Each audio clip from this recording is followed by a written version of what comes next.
are so back. What is up, guys? It's your boy Rick Gakis, and today we are going to be showcasing one of the best melee builds in the history of Destiny 2 that has just come back into the spotlight this week thanks to an extremely important patch note. And so, let's get started.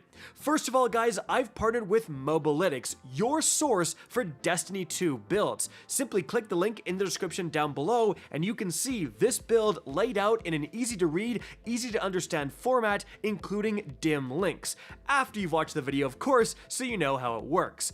Alright, now, we're talking about the Throwing Hammer Titan build. This is a classic build. I'm certainly not the person who invented this build. It's been around for years, but we've updated it and modernized it for the Edge of Fate, and it gets a ton of extra power thanks to those Edge of Fate changes.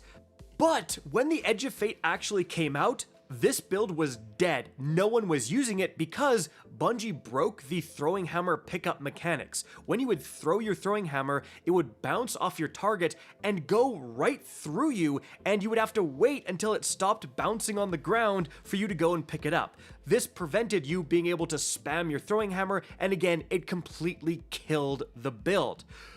But in this week's patch, as you can see right here, for the Titan throwing hammers, Bungie says they've reverted the hammer bounce behavior and pickup cooldown to pre-Edge of Fate state. So, we are back. As you can see right here, you're chucking your hammer and you're getting it back immediately, allowing you to spam what is now an unbelievably powerful boosted melee over and over and over again for absurd levels of damage output. So let's take a look at the build. First of all, in terms of our subclass, we're running Hammer of Soul. Then we've got Rally Barricade, not that you're ever going to use it. Then we've got Throwing Hammers, of course, combined with Healing Grenade for that extra survivability. After that, we want Roaring Flames to increase the damage of our solar abilities, aka our Throwing Hammer. And then we've got Soul Invictus, which is fantastic. Extra damage thanks to the Scorch, plus the Sunspots will give you Restoration, so this is our survivability. After that, for the fragments, we have Ember of Torches. Powered melee attacks will make you Radiant, so we have 100% uptime on Radiant, pretty nice. Then we've got Ember of Searing. Defeating scorched targets grants melee energy and creates fire sprites. After that, we have Ember of Solace, so that Radiant and Restoration effects have increased duration. And then we have Ember of Empyrean, so that solar weapon or ability final blows extend the duration of Restoration and Radiant. Basically, what we're doing here is that with Soul Invictus, you have to go into that initial sunspot to get Restoration. And having Restoration up is so important for survivability, but it's not 100% spawn rate. Not every single enemy you kill is going to turn into a sunspot, and then often you're moving around, you're not always able to get into your sunspots. So we get into one, and then our fragments are going to constantly give us, so much extra duration on Restoration that it really bridges the gap between like when we're inside our sunspots. Now, you could go with some other options here, but that's what I've found the most effective right now. Moving on from there, for our key exotic armor piece, I am going with the Worm God Caress. Defeating a target with a melee or finisher grants escalating melee damage, which decays over time. Higher levels of Burning Fists grant increased weapon damage. This gives you an outrageous amount of bonus melee damage as long as you can keep getting kills, which is very easy to do. As you can see from the background gameplay, we just get Burning Fists like maxed out, and then hopefully the chain is that you get a bunch of lower ad kills, and then you transition that damage against a bigger guy, against a boss, and like you're gonna see, we one shot with one hammer kill mini bosses. Like, it's actually crazy how much damage we scale up to, guys. Now, you could actually also use the Syntheseps, also exotic gauntlets, and those will increase your melee damage significantly if you're surrounded, but the Worm God Caress will result in higher potential damage thresholds in terms of melee if you are getting those kills. Moving on from there, for our weaponry, guys, there's actually a lot of things you can do. So originally, I was actually toying with the Wicked Implement. Now, that sounds crazy on a melee build, but let me explain. This will, upon landing rapid precision hits, give an enemy slow, and that means you're going to actually trigger Fever and Chill, where you will get Frost Armor as well for rapidly landing precision hits. Well, then we've got Cauterized Darkness active because you have a stasis debuffed target, and then your solar melee will do way more damage. And you also have Shield Crush active because we have Frost Armor, so we get way improved melee damage. Actually, a reasonable and good combo, running the Wicked Implement to get easy Frost Armor to trigger Shield Crush. However, in practical circumstances, it wasn't really that effective, just because it was a lot of setup on a build that doesn't want a lot of setup. You just want to go and chuck your hammers everywhere. So what I would recommend running for sure is something with 1-2 punch. It's very easy to just go 1-2 punch hammer, 1-2 punch hammer, 1-2 punch hammer. You do want a rapid fire frame shotgun if you can get it, because you are shooting, hammering so fast, but that's gonna massively improve your hammer damage against those bigger targets. You could even go with one of these spread shot hand cannons. 1-2 punch here isn't gonna do quite as much damage as on a shotgun, but hey, infinite ammo, and it's still going to work where you just go shoot, throw, shoot, throw, shoot, throw for way improved damage. Now, you can combine that if you want with the tractor cannon. This will make enemies weakened, and so you can lead with a tractor cannon shot to weaken, and then do the 1-2 punch spam combo. And as you can see, you're gonna do a massive amount of damage. Like, this is the I want to kill the boss in front of me unbelievably fast combo. But again, realistically, you don't have to run that stuff. You could run an Eager Edge sword here. Hey, especially one with Cold Steel, so you get that darkness debuff to trigger Cauterize, or whatever else you want to run. The one thing I would say you kind of have to run is something with 1-2 punch in terms of weaponry. Now, I'm also running the Yeartide Apex here, simply because the role of Heal Clip plus Incandescent is extremely good, and then Incandescent causing a ton of Scorch. Well, defeating Scorched combatants grants melee energy, like our fragment said, and that will give us our hammer back if there's been a circumstance we accidentally throw it like off a cliff or something and we need the hammer back. We can get it back with the Yeartide Apex pretty quickly.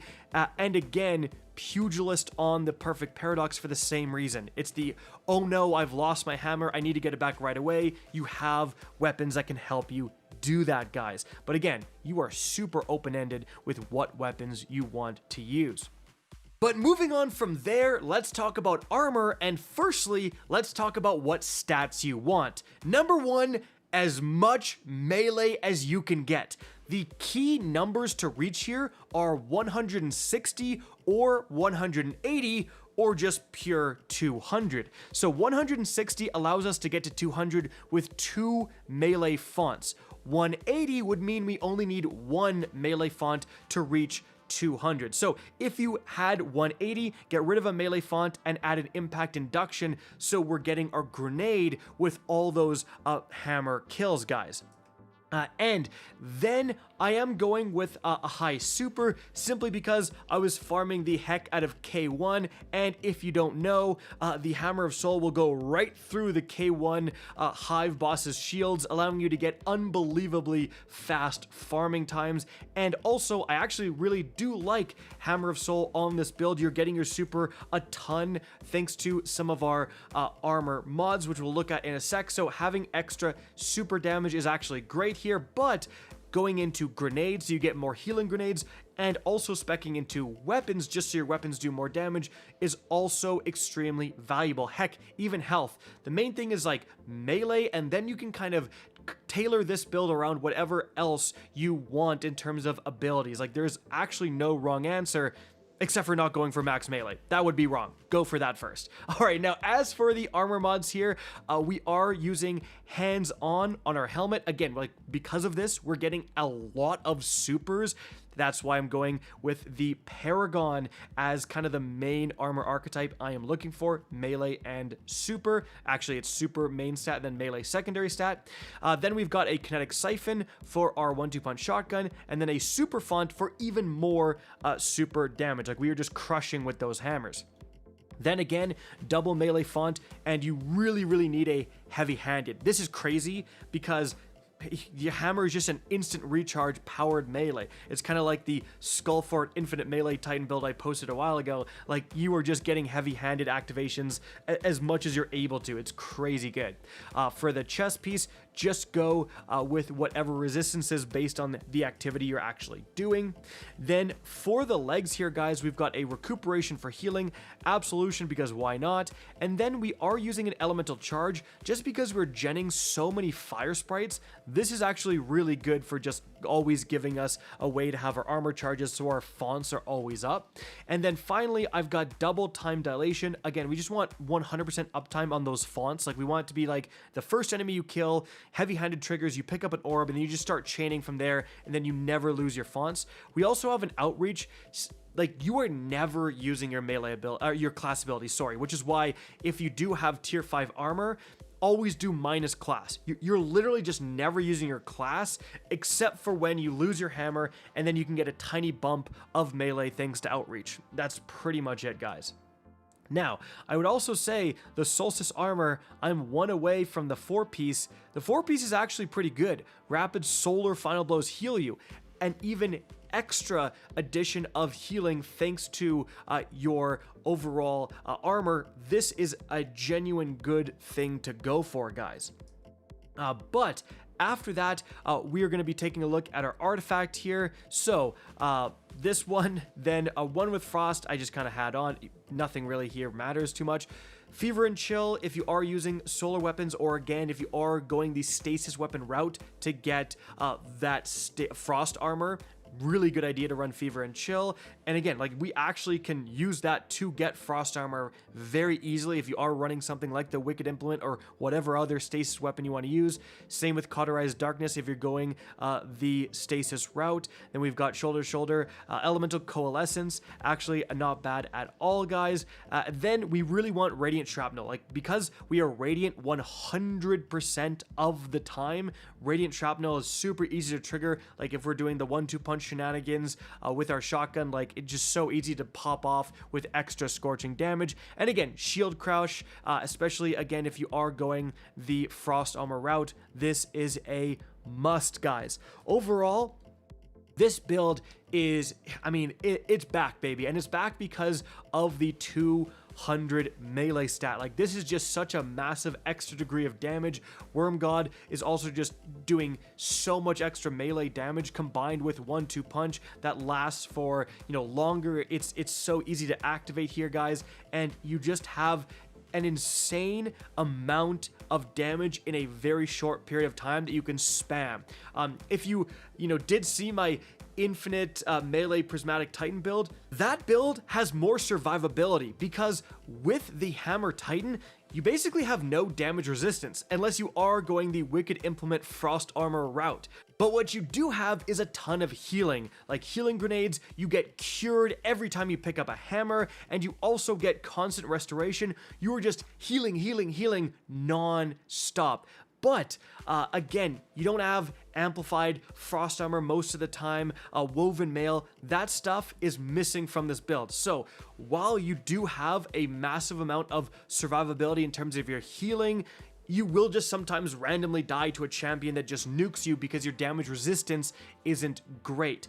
However, what you do have instead is massively more boss killing potential than that infinite melee prismatic build, because you're just spamming your hammers so fast, like throw, and potentially improving it even more with 1-2 punch. And you're gonna see, like, a lot of times in the background gameplay, you are just deleting bosses. Like, your damage output is crazy high, especially if you've ramped up your Worm God Caress, guys. So super fun build to use, and incredibly good build if you're farming solo lost sectors still, especially that K1 hive, because the hammers cheeses the boss, guys.